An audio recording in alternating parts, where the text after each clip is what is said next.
Selamat pagi para netizen dimanapun kita berada, salam inspirasi bagi kita semua. Ya jelas mereka, Dene Siregar sentil politik dinasti Jokowi ya, gerah lobi-lobi MK bakal loloskan Gibran jadi cawapres. Wow, kritikan luar biasa mereka begitu kan. Artinya apa? Artinya selama ini Dene Siregar, Eko Kuntadi, para buzzer yang dicap para buzzer begitu kan ya, ini agak mulai berseberangan sekarang ini begitu dengan Pak Jokowi begitu kan. Karena akibatnya apa? Tidak ingin mungkin di satu sisi ada kepanikan besar begitu kan. Saya menganalisis begini, kenapa para buzzer ya sekarang ini begitu kan ya, para cebong lah kira-kira seperti itu begitu kan, agak mulai panik begitu. Ketika orang-orang mereka mulai dari relawan Pak Jokowi, mulai dari partisipannya Pak Jokowi sudah kembali kepada Pak Prabowo begitu kan. Banyak yang mendukung Pak Prabowo, mulai dari Projo begitu kan ya, si Immanuel Ebezer begitu kan ya, itu sudah mendukung ya Budiman Sujatmiko dari PDIP, banyak yang gabung kepada kepada Pak Prabowo begitu. Artinya apa? Mungkin ini ada langkah yang mana ya, bisik-bisik Pak Lurah atau bisik-bisik siapa begitu bahwa adanya akan menjadi wakil dari Pak Prabowo. Apakah benar seperti itu begitu? Kritikan dari Dene Siregar sudah menandakan bahwa dinasti politik yang ingin dibangun oleh Pak Lurah begitu atau Pak Jokowi apakah akan menyodorkan anaknya. Ini yang kemudian dikritik, bergulir ke sana sini begitu kan. Sekarang sampai ya si Dene Siregar memutuskan untuk keluar dari Cokro TV. Karena sudah jelas-jelas bahwa Cokro TV itu adalah ya di bawah ambang ya istilahnya ambang pendukung dari Pak Jokowi begitu kan. Jelas kalau Dene Siregar akan mendukung Pak Jokowi, dia akan keluar atau dikeluarkan atau dipecat mereka begitu. Bisa saja seperti itu begitu. Karena politik kita itu kan dinamis begitu kan, ya tidak menentu hari ini begitu. Dulu ya lihat saja ya komentar-komentar dari netizen begitu kan, dari Twitter begitu. Wah, saking ramainya sangat luar biasa begitu. Ada yang mengatakan begini, kenapa sih Den ya Anda itu begitu ya 2014 2019 kemana aja Anda? Anda kok baru sadar hari ini begitu. Si Islah Bahrawi juga dikritik, kemana aja sekarang begitu. Dulu Pak Jokowi begitu kan ya dipuja-puja sana sini. Yang paling baik itu pemimpin negara yaitu adalah Pak Jokowi katanya begitu ya. Pak Jokowi begitu kan seorang dipuja sana sini begitu kan ya. Lalu kemudian apa sekarang begitu kan? Maka saya katakan sejak awal, hati-hati ya. Yang namanya politik itu tidak ada yang namanya lawan, tidak ada yang namanya kawan begitu kan. Yang ada atas rasa kepentingan. Bisa saja Pak Jokowi akan membelot ke yang lain. Ya, ini kalau tidak didasari dengan betul bahwa politik Pak Jokowi di situ, ya hati-hati mereka begitu. Bisa saja ya, orang-orang kalau oposisi kan sudah cerdas mereka begitu kan. Kalau Pak Jokowi mengatakan A begitu kan, ibaratnya Pak Jokowi mau jalan ke kanan begitu kan, ya pikiran-pikiran mereka jangan terpengaruh kepada yang kanan begitu. Bisa saja belok kiri begitu kan ya. Karena politik Pak Jokowi ya seperti itu begitu. Ya tidak menentu begitu kan. Dene Siregar agak lurus ya, para buzzer, para junjungannya Jokowi begitu kan ya. Begitu lurus ya, memuja sana sini ya. Terus kemudian pekerjaan atau yang punya prestasi luar biasa Pak Jokowi sana sini katanya begitu untuk mensejahterakan bangsa dan semuanya.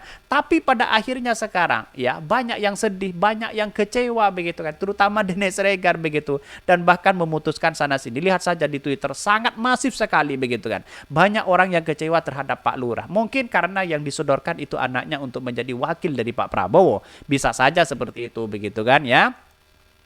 Bahkan ini ya dikutip dari tribunnews.com ya, pegiat media sosial pendukung Ganjar Pranowo yakni Dene Siregar ya serang politik dinasti Jokowi. Dene Siregar yang biasanya memuji keras Presiden Jokowi kini tampaknya sudah berani mengambil sikap yang berbeda. Mengapa begitu? Di mana Dene Siregar mengkritik keras Jokowi dan keluarganya terkait dengan isu dinasti politik. Bahkan Dene Siregar membandingkan begitu kan keluarga Jokowi dengan keluarga mantan Presiden Soeharto. Kritik ini dilontarkan Dene lewat unggahan video di kanal YouTube 2045. Awalnya Dene cerita soal anak-anak dan kroni mantan Presiden Soeharto yang menurutnya menjadi penyebab kebobrokan rezim Orde Baru hingga diturunkan paksa mahasiswa tahun 1998.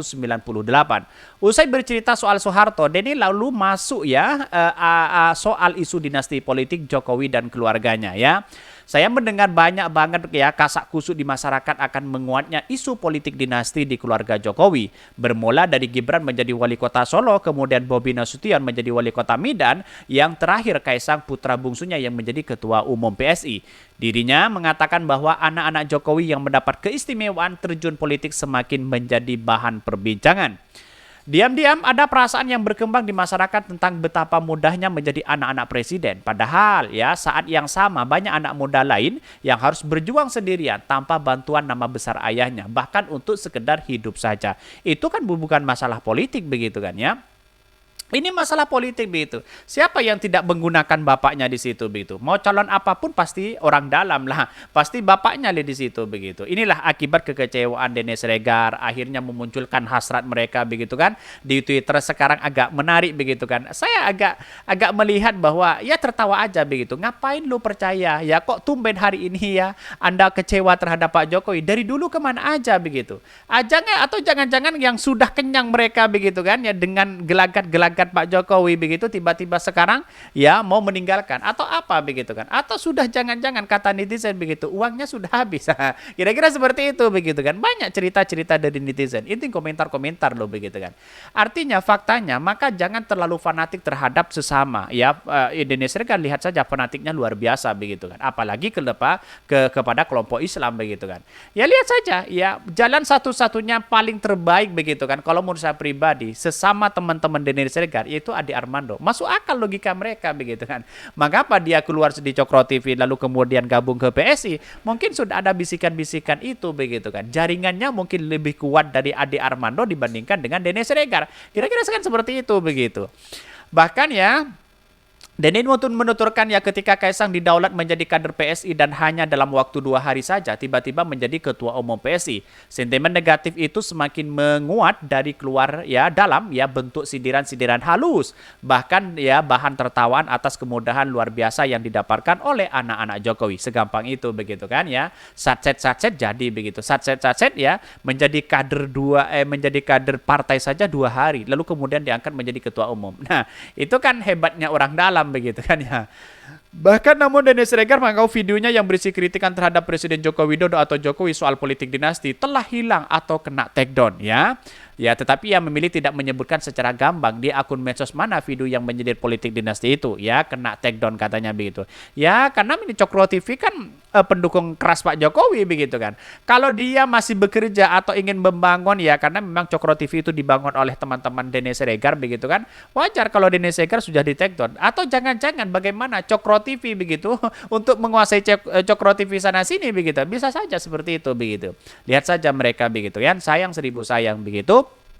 Dan akhirnya para buzzer ya dan cebong kocar kacir ini. Maka saya hanya menawarkan saja edukasi yang paling utama ya, bagaimana Denny Siregar dengan yang lain hijrahlah untuk mendukung Anies Baswedan. Kira-kira kan seperti itu logikanya begitu. Kalau dia hijrah untuk mendukung Anies Baswedan di situ, itu punya dampak yang sangat luar biasa begitu kan. Satu begitu kan. Narasi-narasi yang kemudian dicapkan lalu kemudian kebenci terhadap Anies Baswedan bisa luntur dengan mendukung hal ini begitu kan. Karena pada akhirnya situasi dan kondisi kalau dia tetap mendukung Pak Ganjar, wah semakin ya Pak Ganjar kan sudah di depan mata sudah kalah begitu kan ya. Ngapain mendukung orang yang kalah kan begitu logikanya ya. Putaran di kedua itu saya yakin Anies Baswedan dan Prabowo begitu kan ya. Ya kalau BDP ingin gabung kepada Anies Baswedan untuk menjadi kekuatan besar ya silahkan. Kan begitu logikanya begitu kan. Artinya apa? Artinya selama ini kalau Pak Ganjar sudah di depan mata kalah mending ya jangan capreskan aja, buang-buang waktu, buang-buang uang. Kira-kira kan seperti itu begitu ya. Walaupun lembaga survei di urutan pertama tetapi nampak ya nyatanya di masyarakat kan nol begitu kan ya. Oke, mungkin itu yang kami sampaikan. Tonton terus channel Hot dari Podcast Rakyat ini kan ada berita-berita menarik dan viral setiap harinya. Salam para netizen, salam inspirasi bagi kita semua. Jangan lupa di subscribe channel YouTube Hot dari Podcast Rakyat ini.